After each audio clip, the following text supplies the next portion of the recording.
Bismillahirrahmanirrahim. Dear viewers and students, Assalamu alaikum. Welcome to my channel, The Literary Gallery.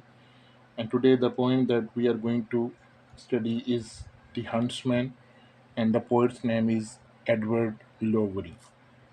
So, this is a poem about a very simple and innocent hunter, and his name is Kagwa, who actually becomes the victim of tragic fate. So, what is his tragedy?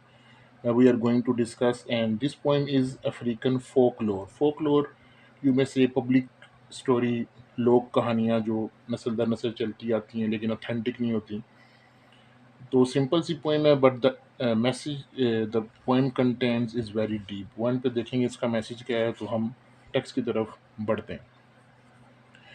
So Kagwa hunted the lion through bush and forest wand his spear. So Kagwa जो है वो Hunter है, उसका नाम है। तो by profession वो एक शिकारी था, तो शेरों का शिकार करता था। Through bush and forest went his spear, तो शेरों का शिकार करने वाला बंदा बहादुर होता है, तो अपने नेज़े के साथ, स्पीयर कहते हैं नेज़े को, तो जंगलों में जाता उसका शिकार करता था। One day he found the skull of a man and said to it, how did you come here. तो जंगल में कोई इंसान मरा, फिर उसके बाद उसकी खोपड़ी पड़ी हुई थी। तो कैगवा ने जब उसकी खोपड़ी देखी तो he asked a question casually, how did you come here, although we know that the skulls never speak. लेकिन हुआ यूं कि वो जो खोपड़ी थी उससे उसने सवाल पूछा, वो खोपड़ी बोल पड़ी। जब उसने पूछा तुम यहाँ पे कैसे आई, the skull opened its mouth and said, talking brought me here. So this is the answer given by the skull. Talking brought me here mean excessive talking, useless talking, talking at every occasion. तो इस तरह मैं बहुत ज़्यादा बोलती थी, तो मैं यहाँ पे आ गई। अब हुआ यूँ कि बगैर सोचे समझे कैगवा ने एक काम किया जो उसकी ट्रेजेडी का सबब बना। Kagwa hurried home, went to the king's chair and spoke. ये सारी कहानी बादशाह के पास चला गया और उसको सुनाने के लिए उसकी कुर्सी के पास जाके, मीन्स के उसके तख्त के पास जाके उसको कहानी सुनाने लगा। और कहानी क्या सुनाई, in the forest I found a talking skull, के जंगल में मैंने बोलती खोपड़ी देखी।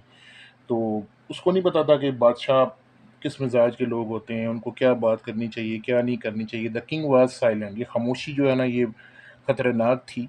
Then he said slowly, never since I was born of my mother have I seen or heard of skull which spoke.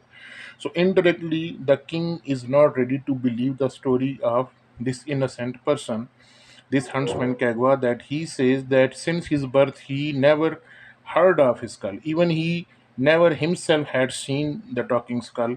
तो ये कैसे हो सकता है, तुमने देख ली। तो बादशाह को शायद लगा ये झूठ बोल रहा है या मजाक कर रहा है।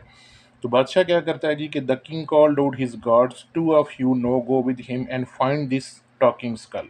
So to verify the fact, the verify the story of Kagwa, the king ordered his guards to go with this huntsman and look for that skull, उसको ढूंढो। And but if his tale is lie, his mean Kagwa, अगर इसकी कहानी झूठी निकली and the skull speaks no word, और वो खोपड़ी कुछ भी ना बोली, दिस कैगवा हिमसेल्फ मस्ट, इसको वहाँ पे मार देना, because he dare to speak a lie to the king and he was perhaps joking with the king. तो लिहाजा उसको ये सजा दी जाए, उसको मार दिया जाए ऐसा काम करने पे। तो चले गए जी वो बादशाह के जो गार्ड्स है उस कैगवा के साथ।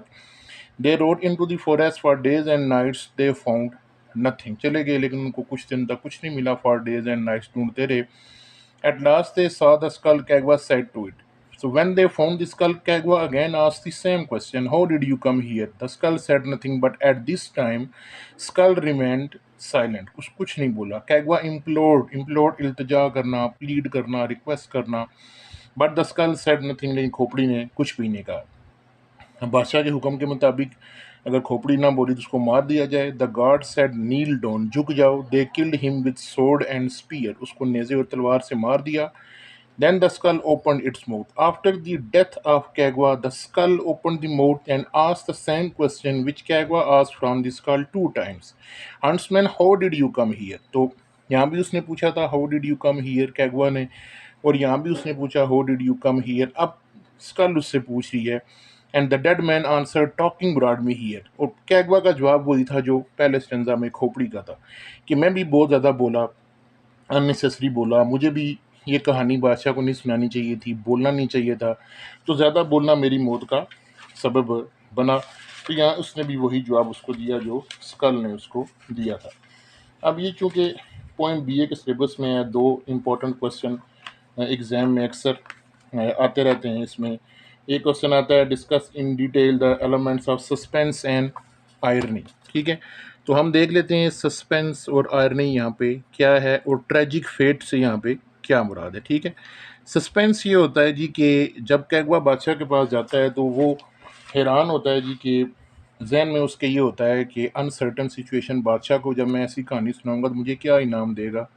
ये उसके ज़हन में था कि बादशाह को कहानी सुनाने का मकसद ये था। आयरनी ये होता है कि when the result is quite opposite to your expectation. अब वो ये सोच रहा था उसको इनाम मिलेगा, लेकिन हुआ अपोज़िट, उसको मौत मिल गई। मतलब एक्सपेक्ट कर रहा था कि होगा ये, मुझे इनाम मिलेगा। सस्पेंस ये था कि क्या मिलेगा इनाम में, और आयरनी ये हुई कि इनाम की जगह उसको मौत मिल गई। ये उसके लिए एक सज़ा बनी।